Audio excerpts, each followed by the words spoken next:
In 1900 America, living together meant survival. Today, it often just means sharing space. In 1900 America, togetherness was not a lifestyle choice, it was a necessity. People did not live close to one another because it felt comforting or socially healthy. They lived close because distance could kill you, slowly, quietly, and without warning. To understand what living together truly meant then, we must first forget what it means now. At the turn of the 20th century, America was still largely a country of small towns, farms, and tightly packed urban neighborhoods. Families often lived in the same house for generations.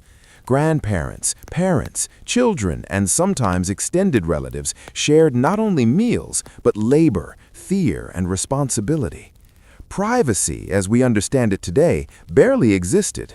Bedrooms were shared, conversations were overheard, lives unfolded in full view of others. But that closeness created something modern America struggles to replicate: dependence.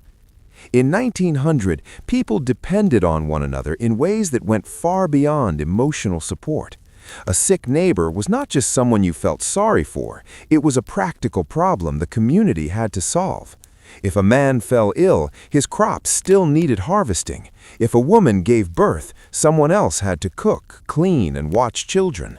If a family lost its breadwinner, the entire neighborhood felt the shock. Togetherness meant responsibility. People knew each other's habits, strengths, and weaknesses. There was no disappearing quietly, no reinvention without consequence. Reputation mattered because memory was long. A person's character was shaped not by online profiles or resumes, but by daily observation. How you worked, how you spoke, how you treated others when no reward was promised. Children grew up inside this closeness. They did not have play dates. They had siblings, cousins, and neighborhood children who were always present. Conflict was unavoidable and therefore resolved, not avoided. Children learned negotiation, hierarchy, and restraint simply by existing in crowded spaces. Alone time was rare. Belonging was constant. Compare that to now. Today, Americans often live physically close, yet emotionally distant. Apartment buildings house hundreds of people who may never exchange names. Families eat meals in separate rooms, connected to different screens. Privacy is abundant. Independence is celebrated. Dependence is often seen as weakness. In 1900 America, independence without community was dangerous. Today, community without independence feels invasive. Back then, daily life enforced togetherness. There were no cars for most people, no instant communication, no rapid mobility. You walked where you needed to go. That meant you saw the same faces repeatedly. You passed the same houses. You knew who was struggling and who was thriving. There was little escape from shared reality. Now, technology allows people to move, disconnect, and reset constantly. If a relationship becomes uncomfortable, it can be exited. If a community feels demanding, it can be left behind. Togetherness is optional and often temporary. In 1900 America, families functioned as units of survival. Decisions were made collectively. A child's future was tied to family needs, not personal passion.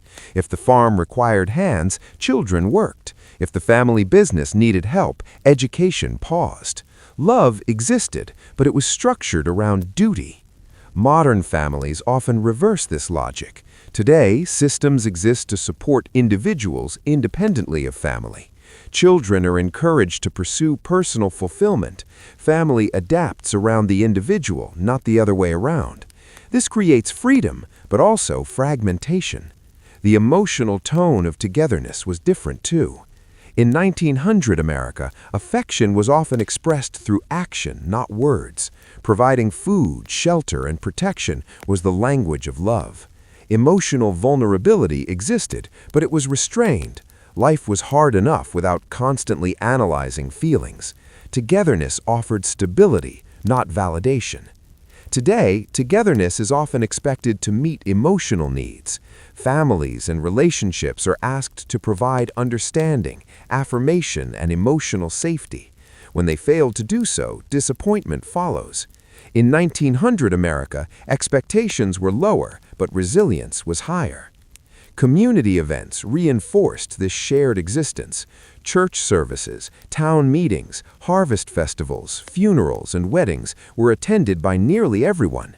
Absence was noticed, participation was expected. These events were not entertainment, they were maintenance. They kept the social structure intact.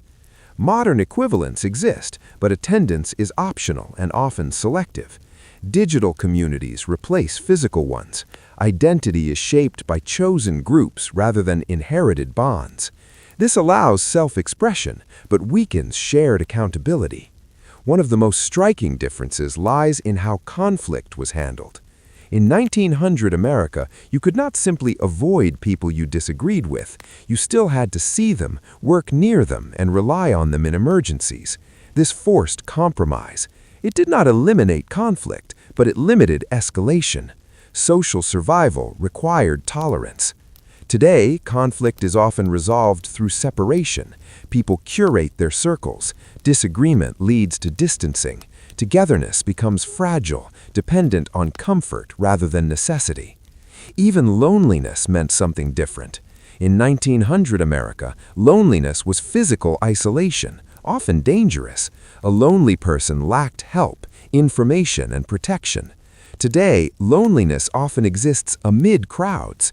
People can be constantly surrounded, yet deeply disconnected. Ironically, Americans in 1900 had fewer emotional tools, but stronger social bonds. Americans today have more language for feelings, but fewer shared structures to hold them. As America industrialized and modernized, this old form of togetherness began to fracture. Mobility increased, privacy expanded, convenience reduced dependence. Progress solved many problems, but quietly removed others that had never been named. Looking back, it's tempting to romanticize that era, but togetherness came with cost. There was less freedom, less privacy, less choice. Individual suffering could be overlooked for the sake of stability. Yet something essential existed. People knew they mattered, not because they were unique, but because they were needed. Their presence had weight. Their absence created gaps. Now, Americans are freer than ever, but often unsure where they belong. In 1900 America, living together did not guarantee happiness, but it guaranteed connection. It forced people to face one another, rely on one another, and endure together. Now, togetherness is something people search for, often without knowing what they've lost. And perhaps that is the deepest difference of all. Back then, people did not ask how to feel less alone. They asked how to survive together.